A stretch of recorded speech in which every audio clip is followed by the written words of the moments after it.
আসসালামু আলাইকুম। আশা করি আপনারা ভালো আছেন। সো বেসিক্যালি গত ২ ক্লাসে আমরা কি দেখছি? ১ম ক্লাসে দেখছি আমাদের কিভাবে ম্যাটেরিয়াল তৈরি করতে হয় এবং দ্বিতীয় ক্লাসে দেখছি কিভাবে আমরা লাইট অ্যাপ্লাই করতে হয় এবং আজকে আমরা দেখব যে কিভাবে লাইট অ্যাপ্লাই করে আমাদের ফাইনাল আউটপুট রেন্ডার করতে হয়। রেন্ডার বলতে কি বোঝায়? আমরা যে প্রোডাক্টটা করছি বা যে মডেলটা করছি যেমন লাইটিং রেন্ডার সহ সেটাকে একটা আউটপুট করে প্রেজেন্টেশন আকারে দেখানোকে বলা হয় রেন্ডার করা। সো আমরা প্রথমে এই লাইটটাকে আমরা ডিলিট করে দেই, আমরা এটাকেও ডিলিট করে দেই, আমাদের জিরো লাইট। আচ্ছা, একটা লাইট সেট আপ রেন্ডার দেওয়ার প্রথমে একটা লাইট সেট আপ করতে গেলে আমাদের প্রথমে কি করতে হয়? প্রথমে আমরা 3 পয়েন্ট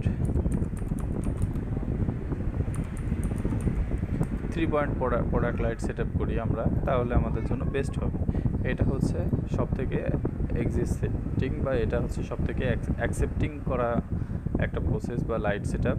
প্রথমে আমাদের ক্যামেরা থাকবে, এখানে কি লাইট থাকবে, এখানে ফিল্ড লাইট থাকবে এবং সর্বশেষ এখানে ব্যাক লাইট থাকবে। কি লাইট ডাজেন্ট ম্যাটার, যে আমাদের এই পাশেই থাকতে হবে। সো তাহলে প্রথমে আমরা কি করব?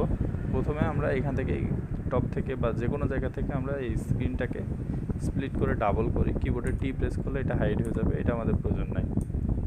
এবং আমরা শিফটে একটা ক্যামেরা নিব। ক্যামেরা নেওয়ার পরে আমরা এখান থেকে ক্যামেরা ভিউতে যাব। ক্যামেরা ভিউতে গেলে আমরা যখন মাউসটা স্ক্রল করতেছি ক্যামেরাটা জুম ইন জুম আউট হচ্ছে, কিন্তু প্রোডাক্টটা জুম ইন জুম আউট হচ্ছে না। এর একটা শর্টকাট উপায় আছে, আমরা যদি কিবোর্ডের এন প্রেস করি, এখানে ভিউ থেকে এই ক্যামেরা টু ভিউ এটা সিলেক্ট করে এখন যদি আমরা আমাদের যে রেগুলার যে মুভ প্যান আছে সেটা আমরা করি, তাহলে শুধুমাত্র ক্যামেরার ভিতরে আমরা মডেলটা সিলেক্ট করতে পারবো। এটা আমাদের ফিক্সড হয়ে গেছে। এখন যদি আমরা এটা আবার অফ করে দিই, এখন আর এটা চেঞ্জ হবে না, এক প্রকার লক বলতে পারেন। সো আমাদের এটা লক হয়ে গেছে। এখন রেন্ডার দিতে গেলে প্রত্যেকটা জিনিসেরই একটা ব্যাকগ্রাউন্ড থাকে, ইনফিনিটি কখনো হয় না। তাহলে শিফটে প্রেস করে আমরা কি করব? মেশ থেকে আমরা একটা প্লেন নিব, এস প্রেস করে এটা আমরা 20 দিব। 20 দেওয়ার পরে আমরা প্রয়োজনে শিফট স্পেস বা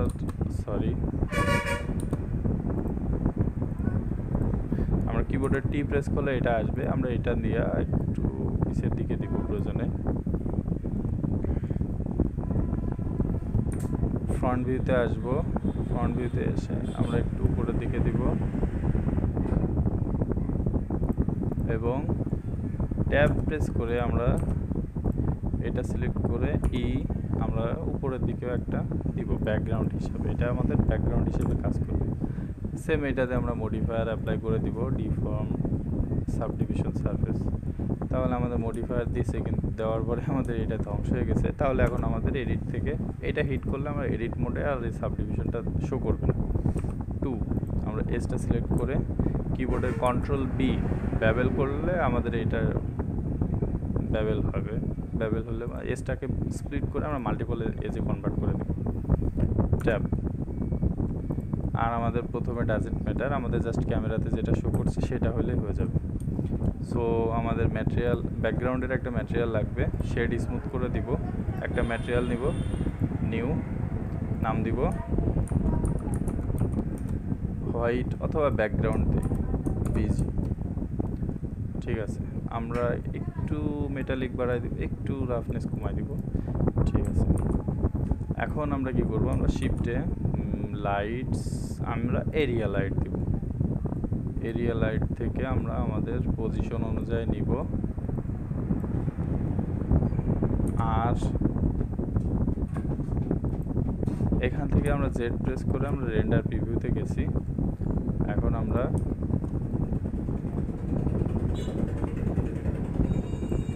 এখান থেকে 1000 ওয়াট করি, ইন্টার।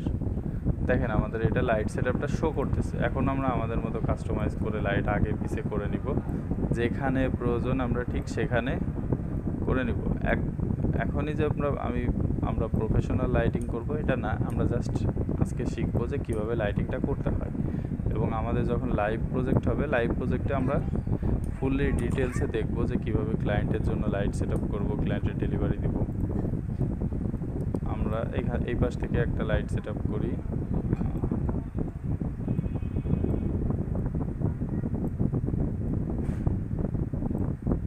সেমভাবে আমাদের এখানে এই যে কর্নারের একটু শার্পনেস আনার জন্য আমরা কী করবো, শিফট ডি দিয়ে আমরা পিছে নিব, পিছে নিয়ে এটাও আমরা রোটেট করে দিব। এবং এইটা যেহেতু ফার্স্টে হয়েছে আমরা এটা দিব 600 ওয়াট, এবং আমরা প্রথমটা বা দ্বিতীয়টা এটা আমরা দিব 800। প্রথমটা হয় আমাদের কি, প্রথমটা আমাদের কি লাইট, তারপরে ফিল লাইট, তারপরে ব্যাক লাইট।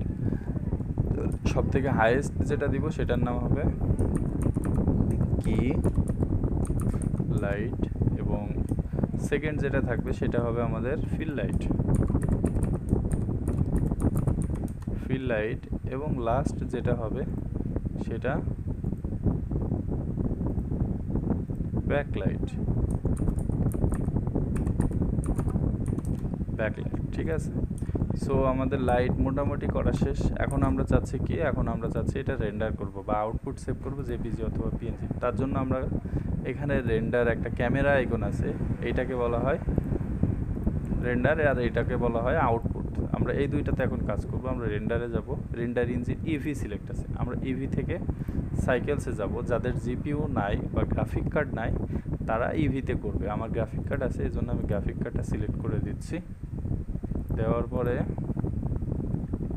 এখানে আপনার বিভিন্ন সেটিংস আছে, যেমন এই যে নয়েজ, এই যে ডট ডটগুলোকে বলা হয় নয়েজ। যেহেতু আমি রেন্ডার দিচ্ছি এই জন্য আমি বেশি নয়েজ দিব না, আমি খুবই কম পরিমাণে রাখবো। এই যে রেন্ডারে আমি এখানে দিব 256 এবং ম্যাক্সিমাম 1 to 8, মানে মিনিমাম এবং ম্যাক্সিমাম। ঠিক আছে, এখানে ফিল্ম থেকে ট্রান্সপারেন্টটা সিলেক্ট করে দেবেন যদি আপনার ব্যাকগ্রাউন্ডে কিছু না থাকে। আমি যদি এটা অফ করে দেই তাহলে এই যে আমার এটা ট্রান্সপারেন্ট আসবে। আপনার ইচ্ছা, এটা ডিপেন্ড করে যে আপনি কেমন চাচ্ছেন। শুধু আই অফ করলে রেন্ডারে আপনার আসবে, আই অফ করলে আপনার এটা হাইড হবে না। আমি যদি রেন্ডার ইমেজ সিলেক্ট করি তাহলে দেখেন আমার ব্যাকগ্রাউন্ডটা চলে আসতেছে। আমার কি করতে হবে, আমার এই পাশের এইটা ক্যামেরা আইকনটা অফ করতে হবে, তখনই আমার অফ হবে রেন্ডারের জন্য। এরপরে আমার আউটপুট সেটিংস আছে, আউটপুটের এইখানে মাউস স্ক্রল করে এই যে নিচে এখানে আমি বেসিক্যালি ডেস্কটপে এখন সেভ করব। আর এখানে কম্প্রেশন দিব আমি 100%, কালার ডেপথ দিব 16। এইগুলা হচ্ছে আমাদের বেসিক সেটআপ। বেসিক সেটআপ হয়ে গেলে এখন এই যে টপ উপরে রেন্ডার অপশন আছে, যদি আপনি অ্যানিমেশন করতে চান অ্যানিমেশন, আর যদি অ্যানিমেশন না করতে চান তাহলে ইমেজ। আমি শুধুমাত্র ইমেজ রেন্ডার দিব, জাস্ট ইমেজে হিট করব। ইমেজে হিট করলে আমার এই যে উপর থেকে অ্যানিমেশন হওয়া শুরু করতেছে, রেন্ডার হচ্ছে। এটা কমপ্লিট হলে তখন এখানে আমি সেভ করার অপশন পাবো। সো আমরা একটু ওয়েট করি, দেখি যে কত সময় লাগে। যার কম্পিউটারের কনফিগারেশন যত হাই তার রেন্ডারে তত কম সময় লাগবে, যার কনফিগারেশন যত লো তার রেন্ডারে তত বেশি সময় লাগবে। আমার যেহেতু 4GB একটা কার্ড রয়েছে, আমার মোটামুটি একটু কম সময় হয়ে যাবে। যে রেন্ডারটা আমাদের কমপ্লিট হয়ে গেছে, এখন ইমেজ সেভ অ্যাজ ডেস্কটপ। এখন মনে করেন কি যে এটা যে কোনো নামে সেভ করে দিতে পারি। এখন আমার এটা নাম অনুযায়ী আমরা সেভ করে দিলাম, কাজ শেষ। এখন কেটে দিতে পারেন। আর ফাইল এটা কন্ট্রোল-S দিয়া, আমি যেহেতু ডেস্কটপে সেভ করি সবসময়, তাহলে আমি ডেস্কটপে এটা basic render setup save. So আমাদের এইটা এই পর্যন্ত ছিল আমাদের কাজ। এখন আমাদের বেসিক ক্লাসটা শেষ। আগামী ক্লাস থেকে আমরা লাইভ প্রজেক্ট করব, কিভাবে আমরা ক্লায়েন্টের রিকোয়ারমেন্ট অনুযায়ী মডেল করব, এবং রিকোয়ারমেন্ট অনুযায়ী মডেল করার পরে আমরা ক্লায়েন্টকে ডেলিভারি দেব। সো আপনারা গত ক্লাসগুলো প্র্যাকটিস করেন এবং আজকের ক্লাসটা প্র্যাকটিস করেন। করে যদি কোনো সমস্যা হয় বা কোথাও কোনো প্রবলেম হয় আমাকে অবশ্যই গ্রুপে জানাবেন। গ্রুপে আমি ছাড়াও আমাদের সাপোর্ট টিম আছে, তারা আপনাকে যত দ্রুত সম্ভব আপনাদের সাপোর্ট দেওয়ার চেষ্টা করবে। আসসালামু আলাইকুম।